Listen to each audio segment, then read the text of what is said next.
bagaimana Al-Quran hadir dalam kehidupan keluarga kita dan bagaimana Al-Quran bisa menyelamatkan keluarga kita.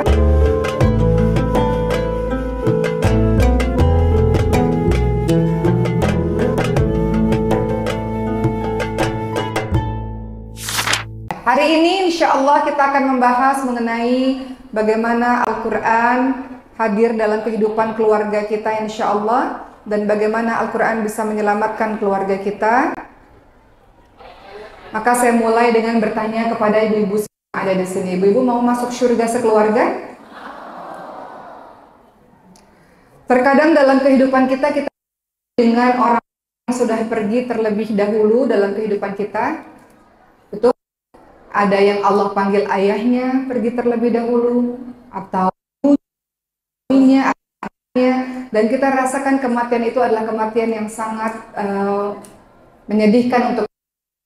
Namun orang-orang beriman tahu perpisahan karena kematian itu bukan perpisahan selama-lamanya, karena kelak kita akan bertemu lagi di surganya Allah Subhanahu wa Ta'ala, di mana di surga itu tidak ada perpisahan lagi. Oleh karena itu orang-orang yang masih izinkan Allah untuk berada di muka bumi ini, dia pasti akan bersemangat untuk bisa kembali berkumpul dengan orang-orang yang dicintainya di dalam surganya Allah Subhanahu wa Ta'ala.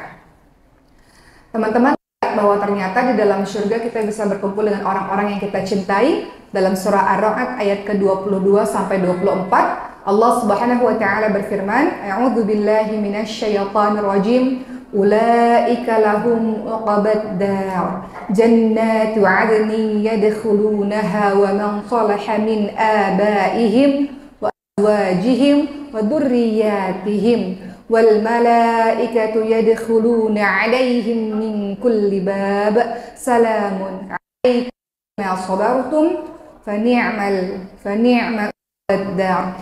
Kita lihat teman-teman sekalian dalam surah Ar-Ra'd ayat ke-22 sampai 24. Allah informasikan bahwa di dalam surganya nanti kita semua bisa berkumpul selama-lamanya dengan orang-orang yang kita cintai.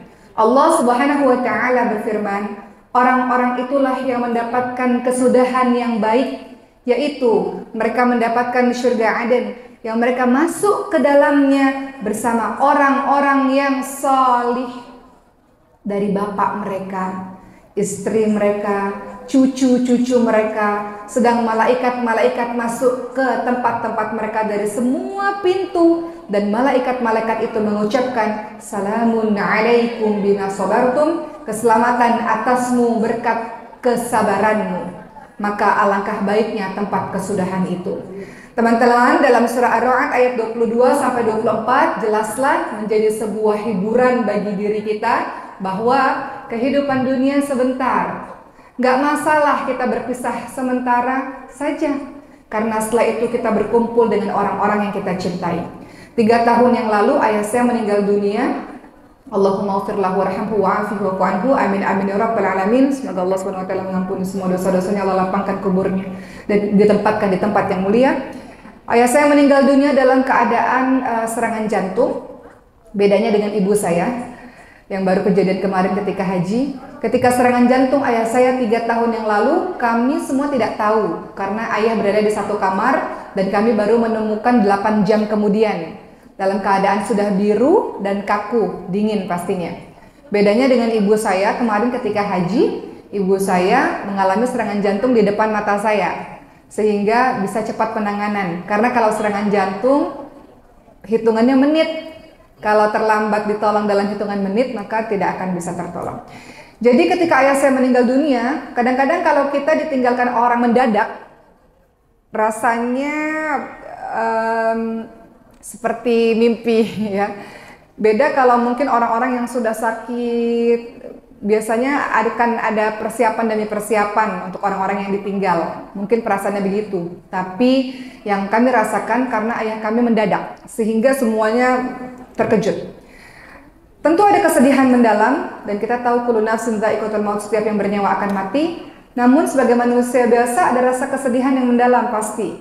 Hanya saja pada akhirnya kami memahami bahwa dengan kepergian ayah berarti saya dan adik-adik harus menjadi orang lebih baik, karena agar Allah kumpulkan kembali di surganya Allah Subhanahu wa Ta'ala. Perpisahan sementara saja. Harusnya kita yang masih hidup ini menjadikan kematian itu menjadi sebuah motivasi dalam kehidupan kita untuk kita dilayakkan oleh Allah berkumpul di surga bersama dengan orang-orang yang kita cintai. Baik, teman-teman yang dirahmati oleh Allah Subhanahu wa taala, teman-teman lihat bahwa ternyata dalam surah Ar-Ra'd ayat ke-18 sampai ke-21 kita bersama keluarga besar bisa bertemu di surga yang bernama surga Aden asalkan kita melakukan beberapa syarat. Ada banyak dalam Al-Quran agar kita bisa berkumpul di surga, kemudian kita harus melakukan beberapa syarat.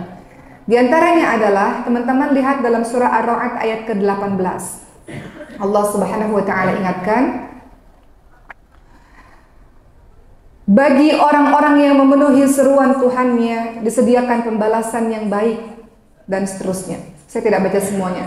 Jadi ternyata orang-orang yang bisa masuk surganya Allah Subhanahu wa taala dalam surah Ar-Ra'd ayat ke-18, teman-teman sekalian, dikatakan bagi orang-orang yang memenuhi seruan Tuhannya disediakan pembalasan yang baik, dan orang-orang yang tidak memenuhi seruan Tuhannya, sekiranya mereka memiliki semua kekayaan yang ada di bumi dan ditambah sebanyak isi bumi itu lagi besertanya, niscaya mereka akan menebus dirinya dengan kekayaan itu. Saya fokus di kalimat yang awal, bagi orang-orang yang memenuhi seruan Tuhannya. Itu syarat yang pertama.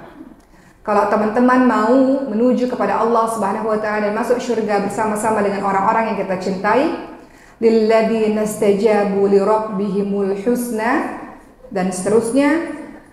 Ada kalimat di mana dalam surah Ar-Ra'd ayat ke-18, orang-orang yang senantiasa memenuhi seruan Tuhannya akan disediakan pembalasan yang baik oleh Allah Subhanahu wa taala. Apapun yang menjadi seruan Allah Subhanahu wa taala, perintah Allah Subhanahu wa taala, minta sama Allah kekuatan untuk bisa menjalankannya. Tadi saya sempat baca ada kalimat yang disampaikan oleh para malaikat, salamun alaikum bima sabartum. Salam sejahtera untuk orang-orang yang sabar. Orang-orang yang sabar ini siapa? Orang-orang yang menjalankan seruan Tuhannya harus orang-orang yang sabar.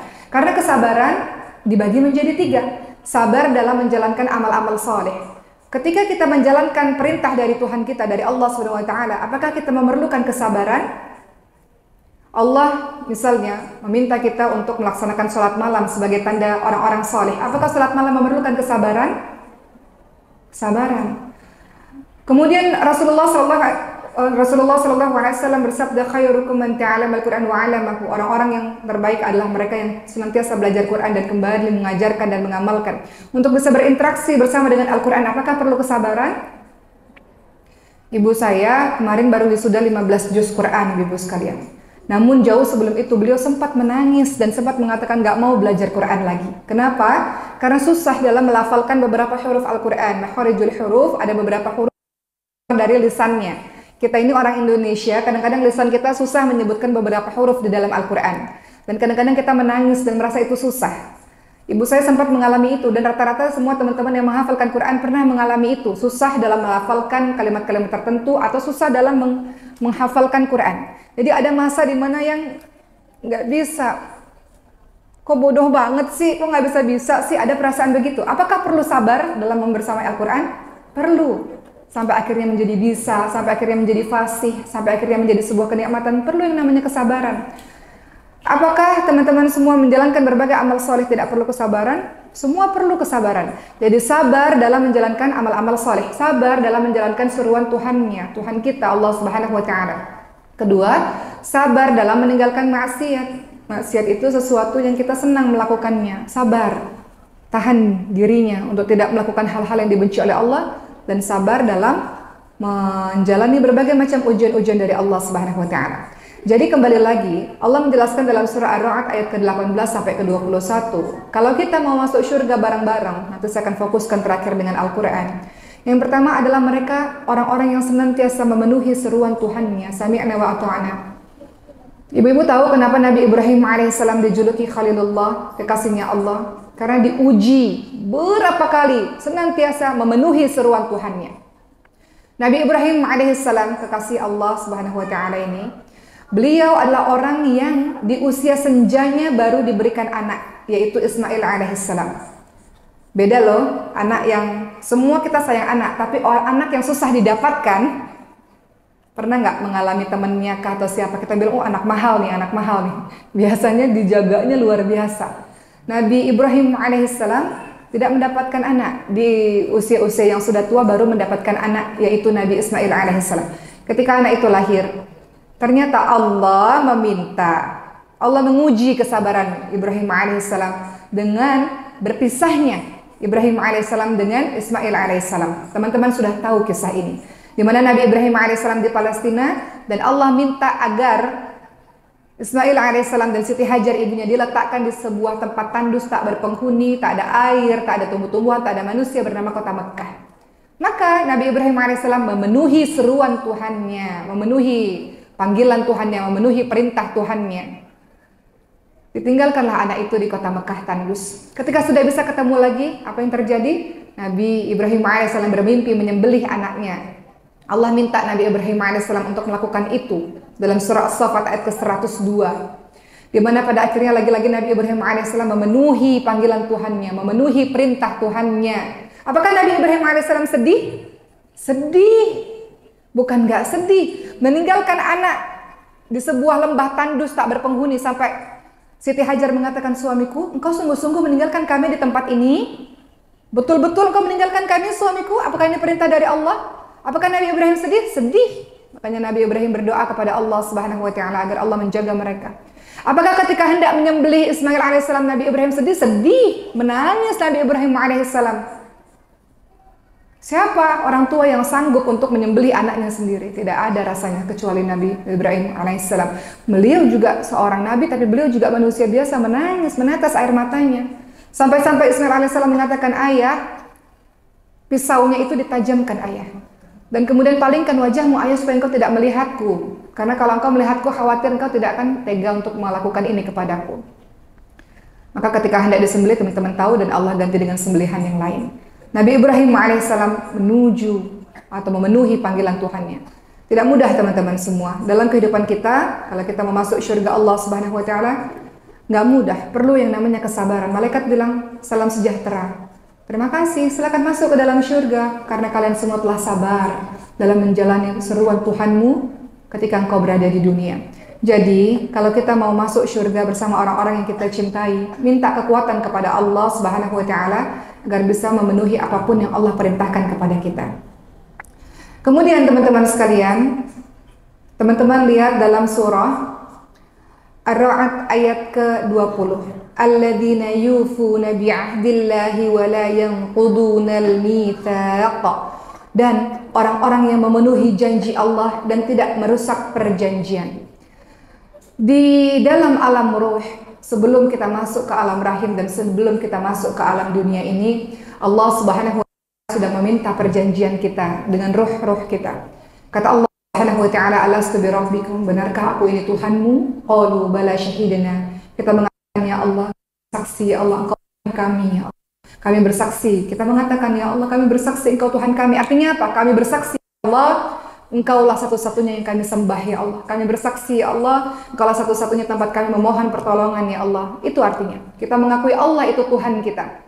Hanya saja ketika Allah Subhanahu wa taala takdirkan kita berada di muka bumi ini, yang sejatinya kita lahir dalam keadaan fitrah, tunduk, patuh, taat kepada Allah Subhanahu wa taala, kadang-kadang dalam kehidupan kita berbelok ke sana kemari. Makanya kita selalu katakan, ihdinas siratal mustaqim, ya Allah, tunjukilah kami jalan yang lurus, ya Allah. Kalau engkau ingin masuk syurga Allah Subhanahu wa taala, engkau menjadi orang yang memenuhi janji Allah dan tidak merusak perjanjianmu. Salah satunya adalah janjimu ketika berada di alam ruh, teman-teman sekalian, untuk senantiasa menjadi orang yang tunduk patuh kepada Allah Subhanahu wa taala. Kemudian dalam surah Ar-Ra'd ayat ke-21, dan orang-orang yang menghubungkan apa-apa yang Allah perintahkan supaya dihubungkan, dan mereka takut kepada Tuhannya dan takut kepada hisab yang buruk, merekalah orang-orang yang sabar karena mencari keridhaan Tuhannya. Mereka mendirikan salat, mereka menafkahkan sebagian rezeki yang kami berikan kepada mereka secara sembunyi ataupun terang-terangan, serta menolak kejahatan dan kebaikan. Itulah orang-orang yang mendapatkan kesudahan itu. Kita bahas lagi satu persatu. Tadi pertama, kalau kita ingin memasuki syurga bersama orang-orang yang kita cintai adalah dengan memenuhi surat Tuhan. Merasa diawasi oleh Allah Subhanahu wa taala dalam kehidupan kita, teman-teman sekalian, membuat kita akan berpikir terlebih dahulu apa yang hendak kita katakan, berpikir terlebih dahulu apa yang hendak lakukan.